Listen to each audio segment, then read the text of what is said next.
하나님의 말씀 요한계시록 3장 14절에서 22절 말씀 가운데에 한 절을 봉독해 올리겠습니다. 20절 말씀은요, 볼지어다 내가 문 밖에 서서 두드리노니 누구든지 내 음성을 듣고 문을 열면 내가 그에게 들어가 그와 더불어 먹고 그는 나와 더불어 먹으리라. 아멘.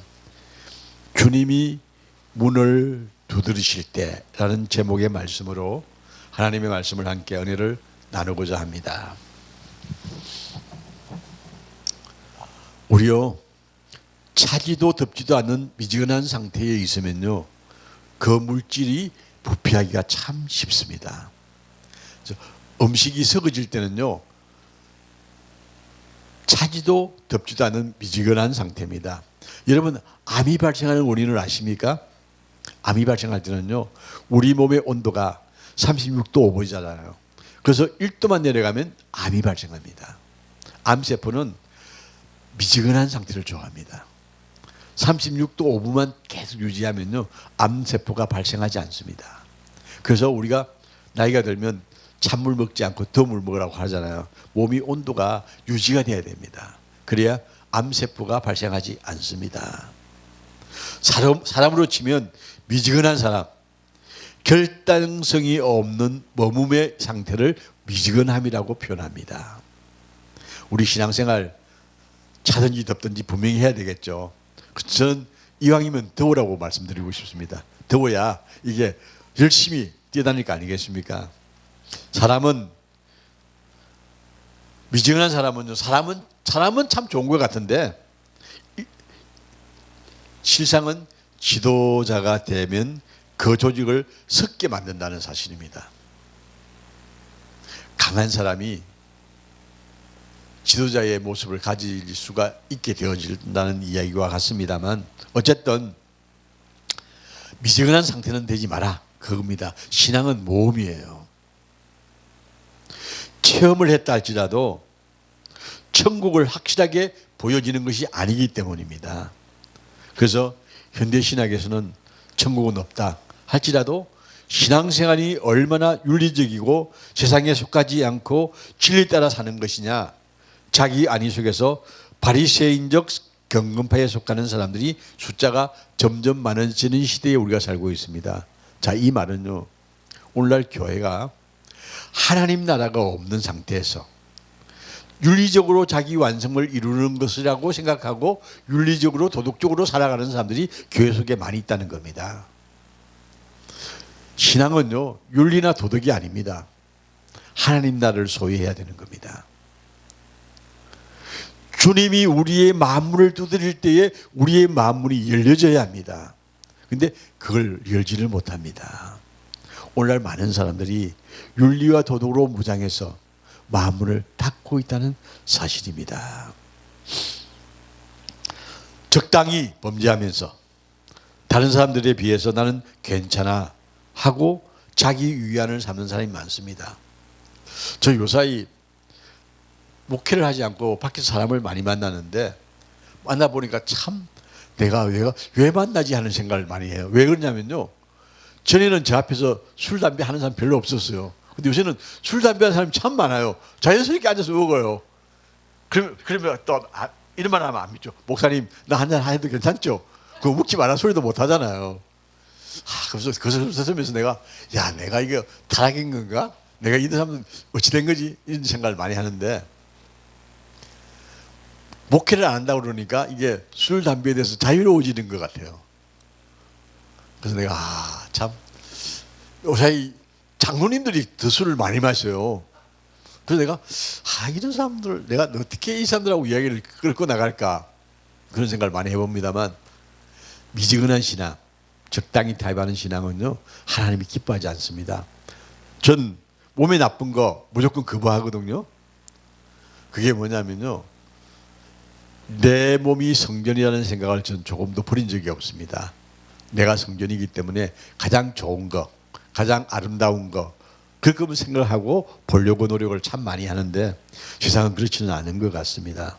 근데 어쨌든 바리새인적인 경건파에 속하는 사람들이 숫자가 많아지고 있는 이 시대에 우리가 어떻게 해야 시대를 이길 수가 있을까 생각을 해봅니다.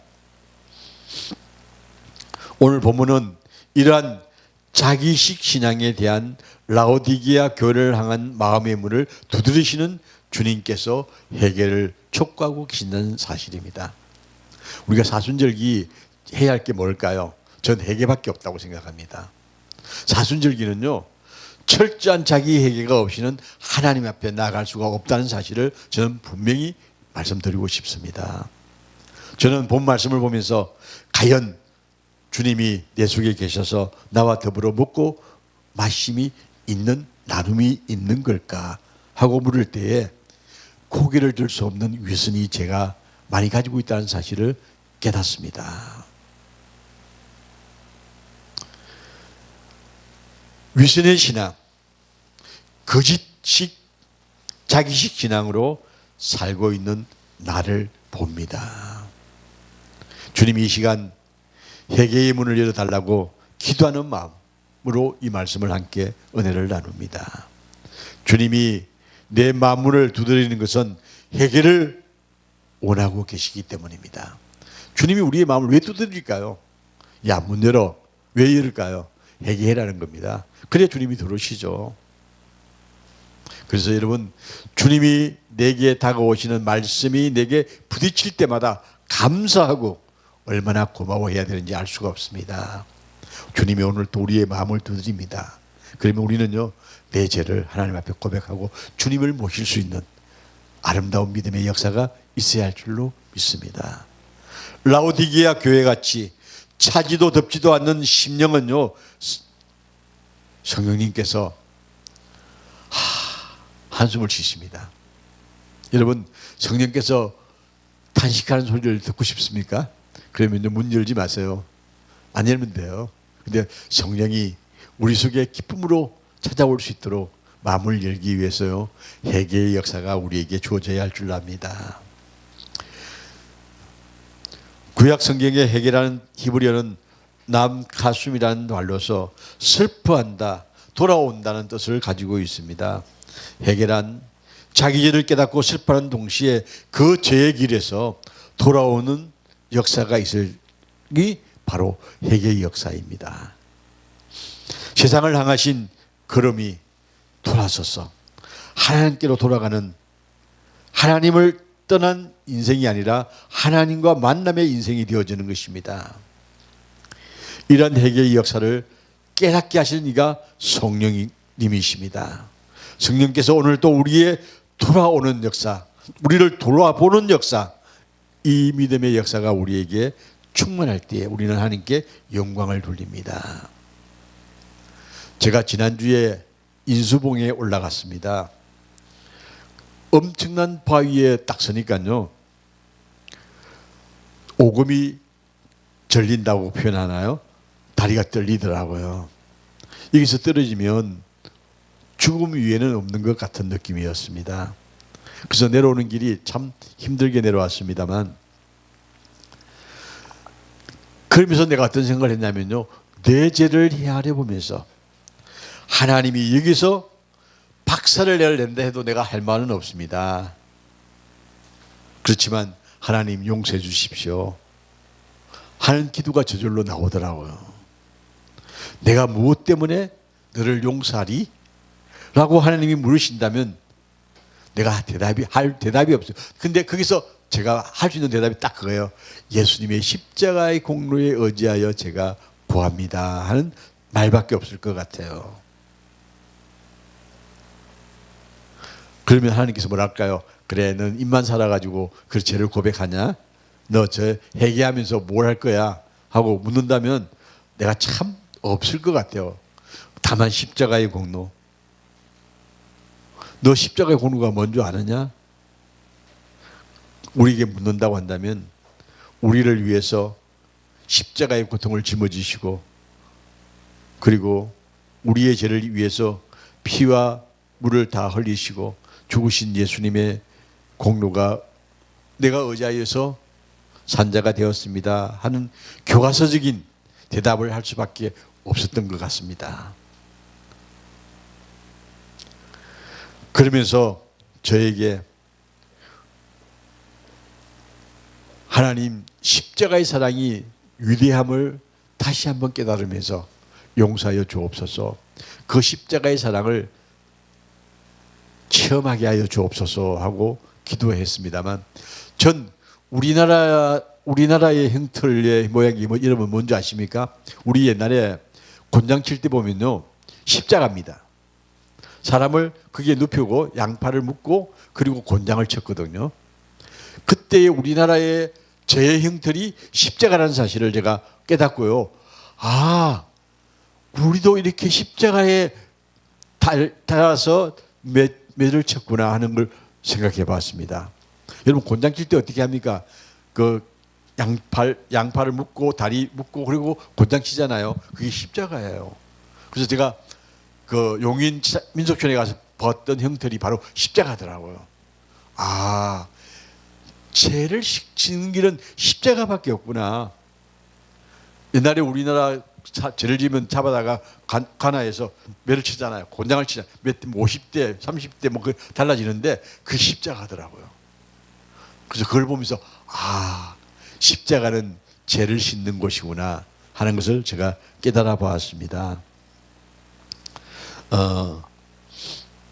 인간의 죄를 매를 다스리던 시대에도 십자가에 달아서 했지만 지금도 우리는요, 하나님 앞에 나가기 위해서는 십자가를 바라봐야 됩니다. 옛날에 홍보전 보면요, 홍보가요 너무 묻고 살 길이 없어가지고 매를 맞는 역할을 합니다. 그래서 매를 맞으러 가죠. 그 곤장 맞으러 가서 그 돈 받고 매를 맞아주고 그리고 돈을 이제 받아오는 이야기했는데, 그게도 보면 매를 맞고 돈을 버는 일을 하는 홍보에 보면서 아, 예수님이 바로 우리 죄를 대신해서 매를 맞아 주셨구나. 제 값으로 주님이 매를 맞으셨다. 그리고 십자가에 달리셨다 하는 걸 홍보의 이야기에서 제가 발견해 보았습니다. 자, 우리가 인생을 살면서 어떤 경험을 할 때요, 그 경험이 참 귀하다고 생각합니다. 제가 지난주 인수봉에 올라가면서 하산을 하면서 형식과 남을 의식한 체면 때문에 거기서 무릎 꿇고 회개하지 못하고 집에 와서 했는데, 아, 그거 참, 아, 내가 아직 덜 깨어졌구나 하는 생각을 했습니다. 그때 딱 느낌 왔을 때 바로 무릎 꿇고 하나님 회개합니다 하고 죄를 다 고백했으면 아마 성령의 충만함을 받았을지도 모르는데 뭐 하지도 못하고 그냥 눈치 보면서 그냥 내려왔거든요. 그 내려오면서 하나님 제가요 아직도요 멀었습니다 웃으면서 이제 하고 내려왔는데, 그래요, 우리 깨어지는 건요 그때 즉시 깨어져야 합니다. 즉시 회개해야 된다는 생각을 해봤습니다. 회개의 방해꾼은 외식입니다. 우리가 외식할 때요 신앙이 없습니다. 불신앙입니다. 우리는 즉각 하나님의 음성이 들려지면 무릎을 꿇을 수 있는 준비된 자들이 되어져야 합니다. 이 고난 주간 잠시 안 남았죠. 우리가 이 하나님 앞에 날마다 나아가는 것은 뭐 해야 될 일입니다만, 우리 신앙생활에 있어서 유월절의 의미가 참 중요하다고 생각합니다. 어린 양을 잡아서 피를 흘려서 제사를 지내는 유월절, 이 유월절이 우리에게는요 어쩌면 하나님께서 우리의 죄를 대속하시기 위해서 어린 양을 보내신 것처럼 우리의 죄를 대속해 주시는 이 절기가 우리에게 참 중요한 절기라고 생각을 합니다. 근데 우리는요 죄를 해결하는 방해꾼이 뭐냐면요, 외식하는 신앙이라고 말씀했는데 남의 허물만 보고 내 눈에 들불을 못 보는 모습이 우리에게 참 많다는 겁니다. 그리고요 사람의 칭찬에 매몰되어지는 모습이 우리에게 참 많습니다. 누가 조금만 칭찬해 주면요 잘난 척하는 게 우리 아니겠습니까? 일기에 매몰되어지면요 하나님 앞에 설 자리가 없습니다. 무단트라는 책이 있는데 그 책을 보면요 평생을 사는 동안 내가 누구이며 우리의 영원한 본질이 무엇이냐를 발견하는 것이 너무 적다고 얘기합니다. 내 본질에 대한 물음이 필요한 것입니다. 소크라테스가 나는 누구인가를 물었던 것처럼 우리는 끊임없이 내가 누구인가를 찾아야 합니다. 너 자신을 알라. 우리 자신이 무엇입니까? 하나님 앞에 참으로 위대한 부름을 받은 하나님의 사람이라는 사실을 우리가 잊지 말아야 한다는 사실입니다. 그래서 하나님께서 나를 불러주신 게 얼마나 감사한 일인지 알 수가 없습니다. 그런데 우리는요, 겉과 속이 다른 모습을 참 많이 가지고 있습니다. 입으로는 화평을 말하면서 속으로는 악독이 가득한 마음으로, 겉으로는 달콤하지만 실상은 사람을 삼키려고 하는 사단의 마음이 우리를 지배하려고 할 때가 너무나 많다는 것입니다. 이러한 제된 습성을 끊고 말씀으로 나가기 못하는 우리의 모습, 이것이 바로 우리의 신앙을 방해하는 것이요, 해결을 막는 요인이라는 것입니다. 우리가 말씀을 들어도요, 답답하고 말씀이 귀에 안 들어올 때가 있습니다. 왜 그럴까요? 제가 가로막기 때문입니다. 그래서 회개는 성령의 능력을 더 입는 것입니다. 예수님을 내 마음의 왕자에 앉힐 수 있는 신앙이 참으로 중요합니다. 예수님을 모신다는 것은 내 마음의 문을 열고 예수님과 함께하는, 예수님의 말씀을 듣고 예수님의 권고에 응답하고 은혜를 받아들이는 것입니다. 너희 죄가 주홍 같을지라도 눈과 같이 희어지게 할 것이라고 말씀했던 이사야 1장의 말씀처럼 말씀의 역사가 일어남을 믿는 것, 주님이 원치 않는 우리의 죄를 위해서 피를 흘리신 그 약속의 말씀을 우리가 믿는 것입니다. 회개하고 예수님을 모실 때에 과거의 실패는 좋은 교훈이 되어지는 것입니다. 자, 우리가 마음을 연다는 건요, 예수님을 대접하는 겁니다. 오늘 요한계시록 말씀처럼 우리는 라오디게아 교회처럼 눈이 멀어져 있는 인생일 수도 있습니다. 어쩌면 마음문을 닫고 있는 인생일 수도 있습니다. 주님은 오늘 우리에게 너희가 마음문을 열어라, 내가 너희 마음문을 두드린다고 말씀하고 계십니다. 예수님의 말씀을 사모해야 합니다. 예수님의 은혜를 우리가 입어서 강력한 마음을 가지고 주님을 대접하는 자가 되어져야 합니다. 집에 오는 손님이 얼마나 귀합니까? 맞을 준비가 되어져 있어야 합니다. 손님이 갑자기 왔는데 내가 평소에 준비를 안 해놓으면요, 맞이할 수가 없습니다. 보통 사람들도 손님이 온다 그러면 준비를 하잖아요. 근데 오늘 우리 주님이 오신다고 합니다. 어떻게 해야 되겠습니까? 맞이할 준비를 해야 합니다. 어떤 준비요? 내가 회개하고 주님을 영접할 수 있는 준비가 되어져 있어야 한다는 사실입니다. 우리는 내 마음의 말에 따라 신앙생활을 할 때가 많습니다. 내 마음의 말에 따라 신앙생활이 하는 것입니다. 하나님 말씀에 따라 신앙생활을 해야 합니다. 예수님의 말씀에 순종해야 합니다. 이 사순절기에 우리는요, 하나님, 내가 하나님을 따라가기 위해서, 예수님이 내 속에 들어오기 위해서, 내 마음을 열기 위해서 내가 어떻게 해야 되겠습니까? 철저한 회개의 역사가 우리에게 있어야 할 줄 압니다. 어떤 자리에, 어떤 상황에 무릎을 꿇고 회개할 수 있는 마음이 여러분과 저의 마음속에 충만하기를 주의 이름으로 축원합니다. 나 위에 죽으신 주님이시기에 그 주님이 말씀이 되어 오셔서 내게 임하시는, 나를 살리시는 그 주님의 말씀에 순종하는 것이 당연한 일임에도 불구하고 계속해서 그 이야기를 해야 합니까? 근데 우리가 그 이야기를 해도 알지 못합니다. 우리는 이 위대하신 하나님의 말씀을 들으면서도 각각 제 길을 가고 있습니다. 주님의 이름으로 지극히 작은 자에게 따뜻한 대접을 한 것이 곧 주님께 한 것이라고 말씀하는데도 불구하고 우리는 주님이 나를 위해서 죽으신 것,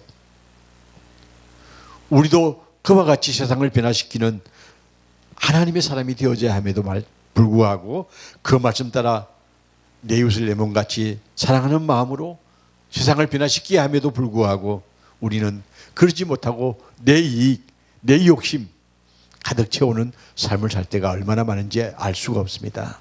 사순절기 우리는 주님의 축복 가운데에 주님을 영접할 수 있는 아름다운 마음을 오늘 이 시간 말씀을 통해서 찾아야겠습니다.